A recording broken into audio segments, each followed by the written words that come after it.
More than 1,100 people have been killed on both sides since the war broke out on Saturday when Hamas rained thousands of rockets on Israel in a surprise pre-dawn attack from Gaza. In the latest, Israeli forces said that they hit over 500 targets in Gaza overnight, which they say severely degrades the capabilities of Hamas group. The massive retaliatory strikes came in even as Israeli leaders warned of a long and difficult war.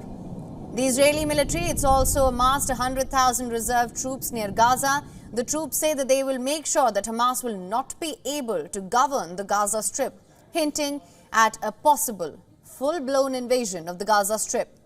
The development came in as Israelis were hunting down the last Palestinian fighter who had infiltrated southern Israel. Hamas, on the other hand, has criticized the United States for sending a naval strike group near Israeli waters, calling it an act of aggression against the people of Palestine. President Joe Biden ordered U.S. warships, including an aircraft carrier, to move closer to Israel in a show of support while sending fresh military aid.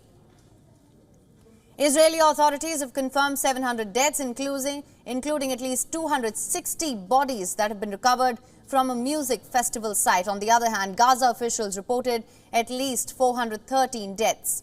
Multiple foreign nationals have also been reported dead.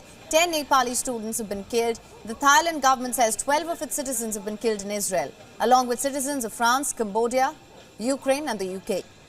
An unspecified number of Americans have also been killed. Mexico stated at least 2 of its citizens are thought to have been captured. The Hamas militants launched a multi-pronged attack on Israel from air, land and sea on Saturday. The fighters left a trail of dead bodies on Israeli streets as they roamed at will, killing and taking hostages.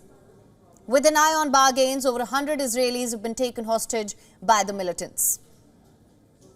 Many in Gaza celebrated the surprise attack on Israel, while Tel Aviv vowed mighty vengeance. Israel also came under attack from the north. Hezbollah, a powerful armed party backed by Iran, said it launched guided rockets and artillery onto 3 posts in Sheba farms in solidarity with the Palestinian people. Regrettably, history for some media and politicians start when Israelis are killed. Our people have endured one deadly year after another. We chose the peaceful path to achieve our rights, but Israel continued using blunt force against Palestinian lives and Palestinian rights. Israel cannot wage a full-scale war on a nation, its people, its land, its holy sites, and expect peace in exchange. New Delhi, along with many Western capitals, dubbed Hamas's actions as a terrorist attack. Meanwhile, Israel's foes, including Iran, have hailed the militant group. Meanwhile, anti-Israel protests have flared in Iraq, Pakistan, Turkey, and some other nations.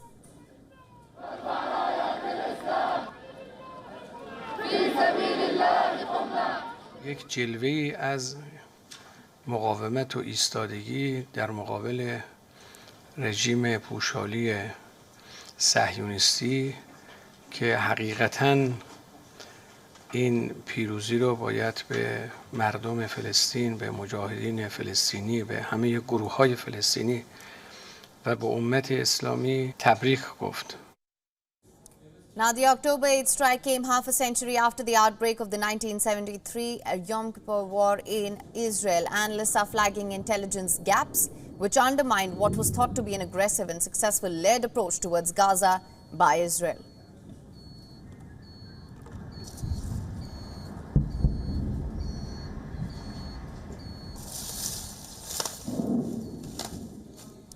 For more on this, we have with us our correspondent Jody Cohen, who's been covering the conflict from the ground. Jody, thank you so much for joining us. To begin with, what can you tell us of the situation on ground at the moment? What are the measures that have been brought in to ensure safety and bolster security? So I'm in an underground community bunker. Now Hamas has sent in a further 70 militias into Israel, most of whom have reportedly been killed, and the fighting continues in 6 border towns. In Israel, 70 soldiers have been killed and 1,000 civilians dead. Just to put that into perspective, because of the population size, That's the equivalent of 33,000 Americans or 140,000 Indian civilians killed in a day. Now, the US anti-Semitism envoy has said that this is the most lethal assault on Jews since the Holocaust, and an IDF spokesperson has compared it to 9/11 and Pearl Harbor combined. Now, Hamas has taken 100 hostages, Islamic Jihad has 30 hostages, and they come from numerous countries: the US, Brazil, Mexico, China, Nepal, Thailand, Cambodia, the US, UK, France, Germany, and others. The youngest as 9 months, the oldest that is known of 85 years old. In response, the IDF has hit more than 500 targets, including Hamas and Islamic Jihad war rooms, high-rise towers and a mosque housing Hamas assets, and terror tunnels. And the IDF is warning civilians to take shelter. They've cut the transfer of electricity, fuel and goods into Gaza to try and limit their capacity to strike Israel. And as the IDF says, that they've killed more than 400 terrorists in Gaza, and hundreds more in Israel have been killed or taken prisoner, including the Hamas Navy deputy commander. Jody, let's also talk about the reactions and the responses that have been pouring in. What can you tell us of the different reactions to this conflict? Have been coming in from all over. Foreign Minister Eli Cohen has said that more than 80 countries have expressed their solidarity with Israel, including India's Prime Minister Modi and El Salvador's president, who has Palestinian roots. He said that Hamas were criminals. Now, in Lebanon, Iranian-backed Hezbollah have joined in the fighting, firing rockets into Israel. They said that that's a message to those normalizing ties with Israel. The UAE has said that they're appalled by Hamas taking civilians hostage. Hamas said that assistance from Iran helped it carry out their attacks, and Iran is saying that this is all Hamas, but that they support Hamas in doing so. The US has announced that they've deployed an aircraft carrier, aircraft and ships to the region, and further munitions to Israel. And officials expect Israel to launch a ground incursion into Gaza within 48 hours. Now, Benny Gantz, who's the head of one of the opposition parties here, he says he's willing to join an emergency government with Prime Minister Netanyahu, and we're hearing that lawyers for Netanyahu and Gantz are meeting today to discuss that. WION is now available in your country. Download the app now. Get all the news on the move.